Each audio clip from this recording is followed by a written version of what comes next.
Let's solve this problem using least squares linear regression to find the slope, y-intercept, and the equation of the line of best fit for the data that's provided.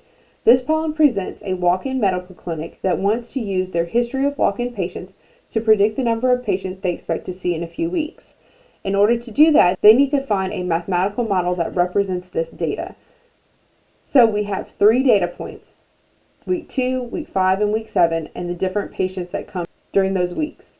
The weeks are going to be our independent variable, and our patients are going to be our dependent variable. In order to find the information asked of the problem, like the slope and y-intercept, we need to use our equations for least squares linear regression and find the parts of those equations in order to find the values of slope and y-intercept. In order to find those components, we'll add to our table a column to calculate the x's times y's, and we'll add a column to calculate our x's squared. Remember, you can make the 2 a superscript by highlighting just the 2, going to the font section, and clicking superscript. As I perform the analysis, I'll take a few seconds here and there to update my formatting as I include more and more information. I'll also add on top of my week column an x, and on top of my patients column a y, to help me remember that my weeks are my x values and my patients are the y values. Now I need to find the individual terms. The first column I'm going to work with is the x times y. The x times y are the individual x values times the y values. So I'll start with an equal sign, I'll click the first x cell, which is A9, and I'll multiply it by the first y data point, which is B9. When I hit enter, it does the calculation, and then I can take that formula and drag it down for however many data points I have. Just to be sure, I can click into that formula to make sure it's doing the proper calculation. It has the correct x times the correct y value. Now that I have my x times y values, I need my x squared values. So I'll start with an equal sign, and I'll click on the first x value of my data points, which is A9, and I'll do the caret, which is shift 6, and then a 2 to make it squared. When I hit enter, it should square that value. I know that 2 squared is 4, and so I can confirm that that is correct. I'll drag that formula down and just take a quick check, make sure it's squaring the right term for each of the data points, and it is. And now I have all my individual data points that I need in order to find my summations. So in order to do my summation, I always like to insert a new column, and I like to label this row summation so that I know that it's only my summation values. And then I also like to highlight it a different color so that it sets it apart. Now that I have it set a different color, I'll go in and I'll do the summation. The summation formula is very simple. You start with an equal sign and you type sum, S-U-M, open parentheses, and highlight the values that you want to sum just for one of your terms. I'm going to sum the x values here. So I highlighted only my x data points. I see that it goes from B9 to B11, which is the values of my x data points. When I hit enter, it should sum them up. Then I don't have to put that formula in again. I can just take that formula and drag it over into the cells that I want it to keep summing. It moves relative to that cell because we're using relative referencing. We have no dollar signs around it, so there's no absolute referencing. You can check into your cells by double clicking and seeing that it's doing the proper calculation for the summations. Now that I have my summations, I can start calculating my slope. I like to label what I'm calculating before I start calculating it. So I'll label this first cell slope, and I'll put an M in parentheses so I can remember that that's the M term. And then I have y-intercept, which is B, so I'll put that in parentheses as well. And then I also know in order to find my slope, I need to find the value of n. Here I can easily see that it's 3 because there's only 3 data points. However, I think it's a good practice to use your count function in order to find the value of n so that you get used to using the different functions. So I'll start with equals, C-O-U-N-T, count, open parentheses, and I'll only count the raw data points of my x values. That ensures that I get the number for the individual data points. I'll hit enter, and it is 3. That confirms what I knew by counting, that it was only 3 data points. Now I can start my calculation for slope. In order to find the calculation for slope, you'll start with an equal sign, and then you'll follow the formula for slope. Remember, you want everything in your numerator to stay in your numerator, so you'll put it in parentheses. So I'm going to start with parentheses, and I have n, so I'll click the cell that is n, and then I will multiply it by the summation of x times y. Notice I don't click into any of these individual values. I'm only clicking the final form of the x times y, which is 1007. That's subtracted by the summation of x's times the summation of y. Again, I'll click those individual values for those terms, which ends my numerator. So I'll close that in parentheses, and then I'll do divided by, which is a forward slash, and then I need to start my denominator. So I'll start that by opening a parentheses because I want everything to be in my denominator to stay in my denominator. And then it is n, so I'll click my value of n, multiply it by the summation of x's squared, minus the summation of x's, and then that value squared. So I'll do the shift 6, which gives me the caret, and then a 2 to square that term. That's everything in my denominator, so I'm going to close the denominator with a parentheses, hit enter, and it does the calculation for my slope. Now that I have my slope value, I can find my y-intercept. My y-intercept, I'm going to start by doing equals and an open parentheses to put everything in the numerator, and it's summation of y. So I'm going to click 195, which is my summation of y, minus m, so I can click in my m value. Notice sometimes Excel does this where you can't click into that cell because the formula is taking over the cell that you want to click in. That's okay. You can just type in the cell number. So I know that it's going to be I8.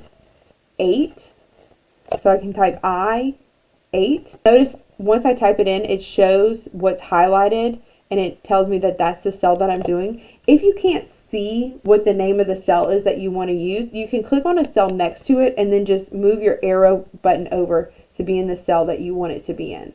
So now that I have my m selected, I'm going to multiply that by the summation of x's, and then I'm going to close my parentheses because that's all my numerator, and I will divide it by the number of terms, which is n, and then hit enter. Now I have my slope and my y-intercept for the data that was given. And I always like at this point to insert an equation so that I can write down what my equation is. Remember, your equation of your line is y equals mx plus b, but we don't want to write it as y and x. We want to write it in terms that apply to the problem. Our y values are patients, so I'm going to start with patients, and that equals m, which is 7.658, times our slope, times our x value, which is weeks, plus our b, or our y-intercept, which is 29.263. Now we have our equation of our line. So we've answered part A, B, and C. Before we graph the equation of the line of best fit, we need to find the individual values for the equation of the line of best fit. And so in order to do that, I'm going to add a new column, and I'm going to call this patients with line of best fit. And so I will use my equation to find the value of patients given your line of best fit. So I'm going to start with an equal sign. My patients are equal to my slope. I can type this value in. However, that's not using the actual value.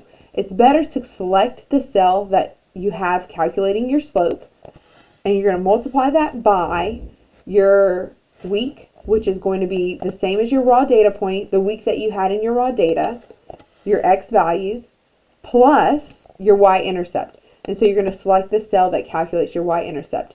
Now remember, we're going to take this and drag it down, so we always want the m and the b to stay the same. We want this x value to change relative to the cell. We're going to leave this x term as a relative reference, but we're going to make the m and the b, the slope and the y-intercept, as an absolute reference. So we'll put dollar signs before the column and before the row for the slope, and we'll do the same for the y-intercept. Now we can take the formula and drag it down, and it should calculate those individual data points correctly. You can click in, and you can see that we're still doing m, which is our slope, times our x value, plus b, our y-intercept.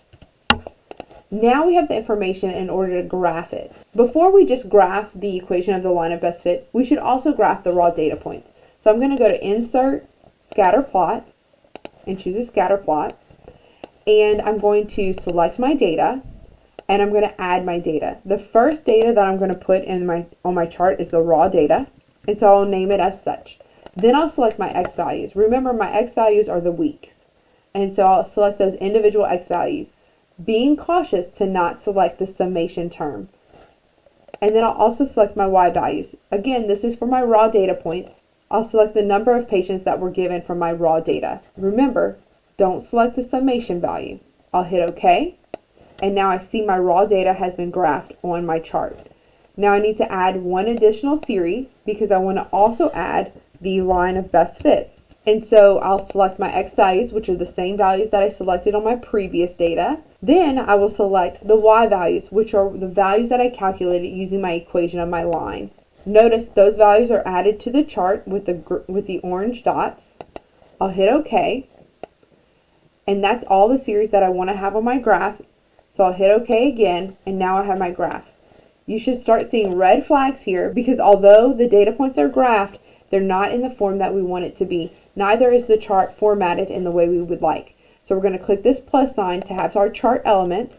We need to add axes titles, we need to add a chart title, and because we have more than one data series, we also need to add a legend.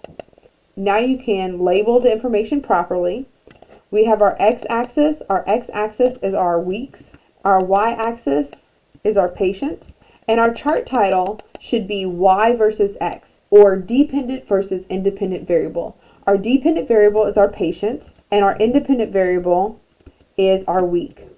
So we have patients versus week. Now the last thing that we need to do in order to finish this graphing is we need to change these line of best fit data points into a line. The raw data points should be individual data points because those are individual values that you measured or that were collected. But the data points associated with our line of best fit, these are the data points that are giving us our line that represents the mathematical model of our raw data. And so we don't want those as individual data points. So in order to change those into a line, we'll select those data points, make sure you have the orange one selected, the line of best fit data point selected, and if it doesn't show up format data series by selecting them, you can right click and select format data series. So you have a paint can that's fill in line, you have an effects option or a series option. We want to go to the paint can option, and notice you have an option for a line and an option for marker. Well, we do want a line. Right now, no line is selected, so I'm going to click solid